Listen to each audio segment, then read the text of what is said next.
Calling all detectives.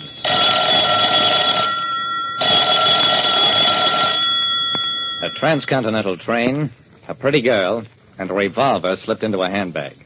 Those are the exhibits on this page from my casebook. The casebook of Jerry Browning, private detective.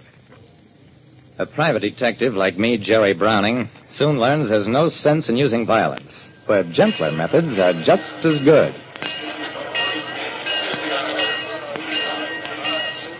The Super Comet all-bedroom train is the pride and joy of Wilbur Norris, the Great Valley Railroad's first vice president. At 3:50 twice a week, Wilbur Norris stopped whatever else he was doing and personally supervised his pet train's departure. Look at those people, Browning. The finest passengers in America. Extra fare. What I wanted to talk to Mr. Norris about was whether the Great Valley would consider hiring me on an annual retainer. But this wasn't the time to open the subject. Instead, it's a fine train, Mr. Norris. Wish I were riding it myself. Best train in the country. Look at that, Browning. I looked where Norris pointed and saw a big, florid-faced man come stalking along the platform, followed by 3 baggage-laden porters. As the traveler drew abreast of us, he paused to look at one of the prettiest girls I've ever seen. She was small, blonde, dynamic, and at the moment talking to a sallow, bespectacled young man. Pull aboard! The florid man and his retinue of porters got on the train. At the same moment, a blonde girl flung her arms about a companion in a touching farewell. Norris beamed. I love to see people happy, riding on a fine train like... Browning, did you see that? I saw it all right. As the blonde girl kissed her companion on the cheek, the man slipped a revolver into her handbag. Then the girl broke away and entered the car, the same car the florid-faced man had gone into. Norris grabbed my arm. Browning, I won't stand for anything like that on my train. Come on, we are getting on board. When Wilbur Norris, vice president of the Great Valley Railroad, saw a young woman passenger get a revolver just before she got aboard his pet train, he decided we were also going on the train.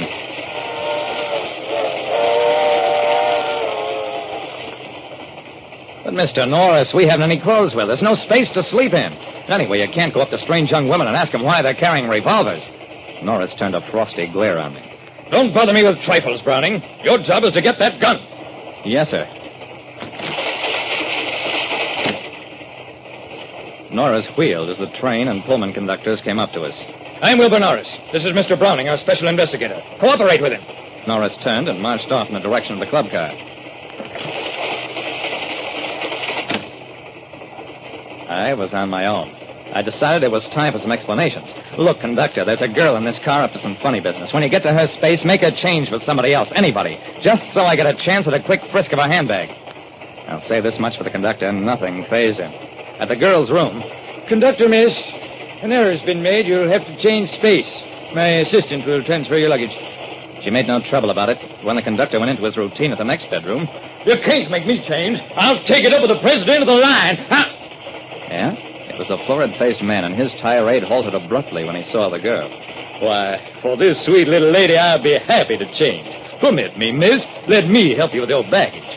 As I stepped forward, I got the red-faced man's shoulder hard against my chest. Step aside, boy. I'm helping this little lady. The 2 conductors and I stood by helplessly as the big man introduced himself to the girl. Forrest Dendridge. Inquired and learned her name, Nanette Westcott.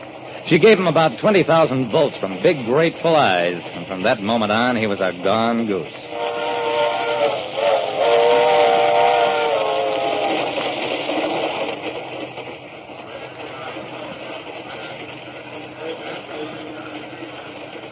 In the club car, I sat drinking ginger ale while Wilbur Norris concentrated on glaring across the aisle at Dendridge and his newfound girlfriend. They were drinking highballs, seemed delighted with each other's company. Yes, ma'am. Made $300,000 on that little deal. Inside stock info. The girl smiled up at him. Norris moved his lips in soundless rage. I mumbled, "Take it easy, Mr. Norris. This is no spot to start anything."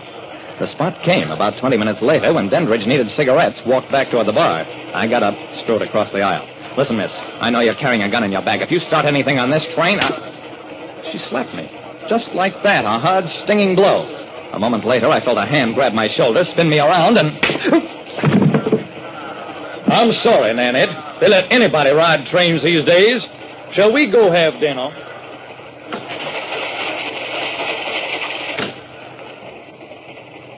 I picked myself up off the floor. Norris gave me a long, hard, cold stare. Browning, I am not pleased with you.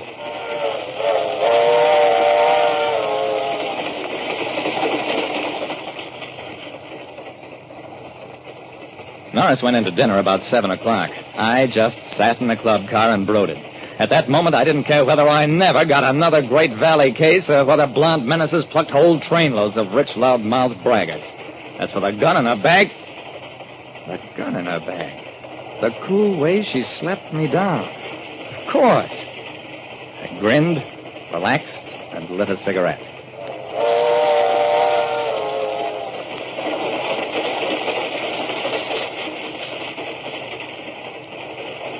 I had a late dinner, then hung around the corridor of the car where both Dandridge and Nanette had their rooms. They were in the club car. But about 10:30... It was the girl, Nanette, alone. She went directly to the room Dandridge had been assigned, opened the door, went inside.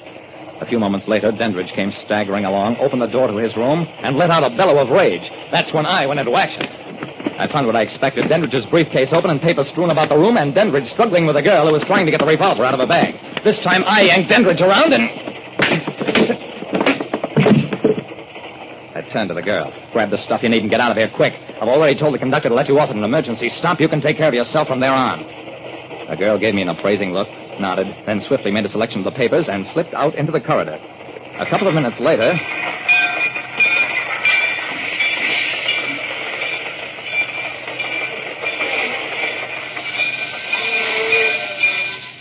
Well, that was almost all.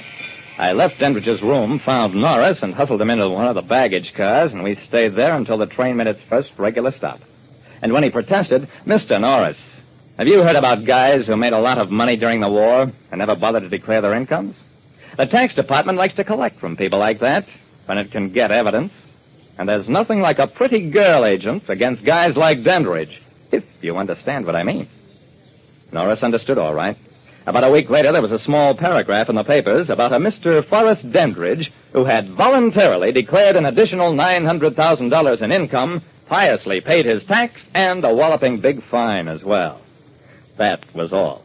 But a week after that, I got a letter appointing me a special investigator for the Great Valley Railroad on an annual retainer basis.